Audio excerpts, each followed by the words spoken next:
Hey everybody, today we are on chapter 21 of Proverbs. We are reading from the Message Bible again. Good leadership is a channel of water controlled by God. He directs it to whatever ends He chooses. We justify our actions by appearances, but God examines our motives.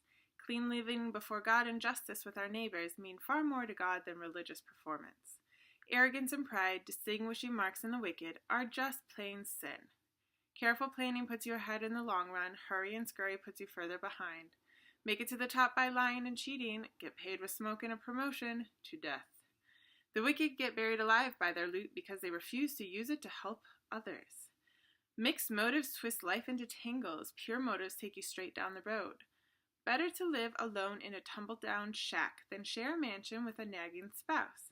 Wicked souls love to make trouble. They feel nothing for friends and neighbors. Simpletons only learn the hard way. But the wise learn by listening. A God-loyal person will see right through the wicked and undo the evil they've planned. If you stop your ears to the cries of the poor, your cries will go unheard and unanswered. A quietly given gift soothes an irritable person. A heartfelt present cools a hot temper. Good people celebrate when justice triumphs, but for the workers of evil, it's a bad day. Whoever wanders off the straight and narrow ends up in a congregation of ghosts. You're addicted to thrills? What an empty life. The pursuit of pleasure is never satisfied. What a bad person plots against the good boomerangs. The plotter gets it in the end. Better to live in a tent in the wild than with a cross and petulant spouse. Valuables are safe in a wise person's home. Fools put it out for yard sales. Whoever goes hunting for what is right and kind finds life itself, glorious life. One sage entered a whole city of armed soldiers. Their trusted defenses fell to pieces. Watch your words and hold your tongue. You'll save yourself a lot of grief. You know their names. Brash, impudent, blasphemer, intemperate hotheads, every one. Lazy people finally die of hunger because they won't get up and go to work. Sinners are always wanting what they don't have. The God-loyal are always giving what they do have. Religious performance by the wicked stinks. It's even worse when they use it to get ahead. A lying witness is unconvincing. A person who speaks truth is respected. Unscrupulous people fake it a lot. Honest people are sure of their steps. Nothing clever, nothing conceived, nothing contrived can get the better of God. Do your best, prepare for the worst, then trust God to bring victory. It's a really good way to end chapter 21, verse 31. Do your best, prepare for the worst, then trust God to bring victory. Something to be remembered always. So that's chapter 21. There are two verses in here that talk about a spouse. Verse 9, better to live alone in a tumble-down shack than share a mansion with a nagging spouse. And let's see the other one. Verse 19, better to live in a tent in the wild than with a cross and petulant spouse. So what I see for this is when you are choosing a spouse, if you are of the age of choosing a spouse, or even, if you're not of age yet, but that will come in your life, be careful of who you choose. You need to understand that if somebody is nagging and petulant before you marry them, chances are they're not going to change, because change takes a lot of work. It's not that they can't change, but you could save yourself a lot of trouble if you just keep in mind that being married, which is like living together with a person 24 hours a day, marriage is you are tied together at the hip almost. You are sharing a whole life with another person. Keep in mind that kind of living, that kind of shared space is awful if it's with somebody who is petulant and nagging. And that means you as well. So if you are petulant and nagging, stop being like that. Do the work so that you are a good spouse. And if you're not, definitely keep it in mind when you're choosing a spouse. So chapter 21, verse 2, again, it goes into talking about our actions. We justify our actions by appearances. So we saw this a couple chapters before, that humankind has not changed a whole lot. We love to show off our actions. We love to get the attention that our pious actions receive. Whether or not we are Christians, and if we are Christians, we should really be careful, because we're the ones who should know that God doesn't honor those who do religious acts or pious acts or charitable acts to get the attention. In fact, in the Gospels, he says, you've already gotten your reward if you did it for reward on earth. So you're not going to get any reward in heaven. But humans have always been like this. You can even look in ancient times, just looking back at all the monuments and all the things that people put up in their honor. We just love to get that attention and that reward. But we should always remember that God doesn't look at how good things look, how good your actions look to other people. He really looks at your heart, and whether your heart motive is actually for the people that you're trying to help, or the organization that you're trying to help, or the things that you're trying to change for the better. He really looks at whether your heart is in that and what your heart looks like. So it is repeated for a reason. Verse 13. Verse 13 is different in the Amplified Bible, so I'm just going to read it really quickly there. Whoever shuts his ears to the cry of the poor will also cry himself and not be heard.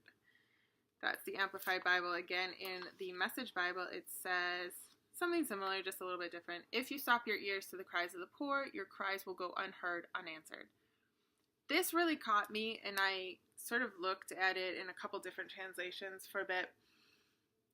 What I came to understand is Christians are responsible for helping the poor.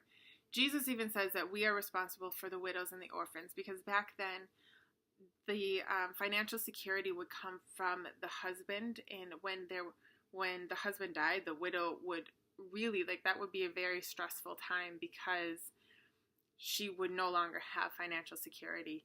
And orphans have never, from ancient times even up until modern times, only a few decades ago, and even probably still in some cultures, orphans are looked at as having no family, and that's a bad thing.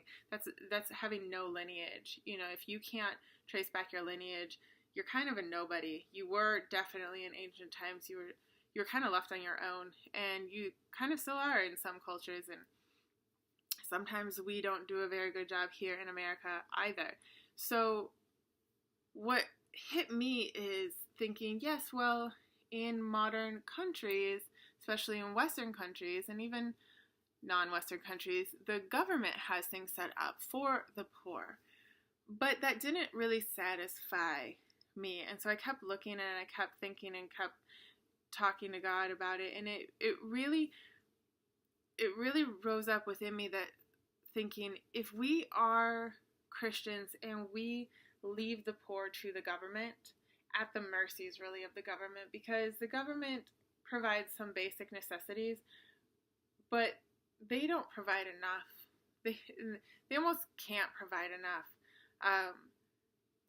The church needs to stop leaving it to the government, because I think when we leave it to there and we take off that burden of responsibility for the widows and orphans, for the poor, that is like stopping our ears from their cries. That means that our cries will go unheard and unanswered. So that's not good at all. I want my cries to the Lord to be heard, and I want them to be answered. So this is really making me reevaluate how much money I give to certain organizations, if I need to give more, if my husband and I need to get more involved. So I just challenge you to pray a bit and to consider, are you leaving the poor? Are you taking away that burden of responsibility that the Bible has put on us as Christians? Are you leaving it to the government? And is that the same as stopping your ears if you don't take on that responsibility that the Bible has given us? Verse 17. So the last thing I wanted to talk about is something for our generation, it was written in the ancient times, and so it was for them as well. In the Amplified Version, it says, "A false witness shall perish, but the man who hears him will speak endlessly." So that's a little bit different than the Message translation that says, "A lying witness is unconvincing. A person who speaks truth is respected." So clearly a person who speaks truth is respected. I think we all can agree on that. We respect people who tell the truth.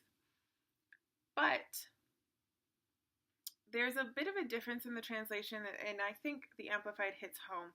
"A false witness shall perish." People die, basically. Or die, the media will cut them off.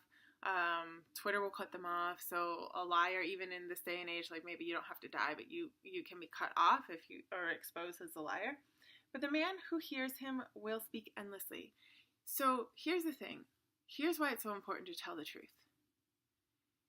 When you lie on Twitter or on Facebook, you can get thousands upon thousands of retweets of people taking that lie as a truth. So that's the speaking endlessly, right? It goes on and on and on and on and on. It never ends. It is important to be somebody who speaks the truth and who is very careful with what you retweet, what you post on Facebook, that to the best of your knowledge, it is not a lie. Because you can take that original post down, but you can't contain the chain reaction that it has caused. So it's really important to me to tell the truth. I just don't want to be a part of the problem these days of just lies being perpetuated everywhere. I want to be somebody that people can trust, that I have looked in as much as possible into what I am speaking of. And if I'm wrong, I want to take the criticism with a grain of salt and graciously apologize. Take that criticism and then apologize. I just want you to be aware that if you lie, that lie doesn't always die with you. And neither does it always die with you taking down the post or with you changing your mind but not really going back and changing that. Well, even if you change the post, a lot of times it becomes a life of its own and just keeps going. As somebody who's on Twitter quite often, I see this quite often. And so I just wanted to point that out. So that is the end of chapter 21. If you like this video, hit like. If you want more videos, please hit subscribe, share with all your friends. Please comment below if you have anything to say, any questions. I'd love to read them. I will see you tomorrow with chapter 22.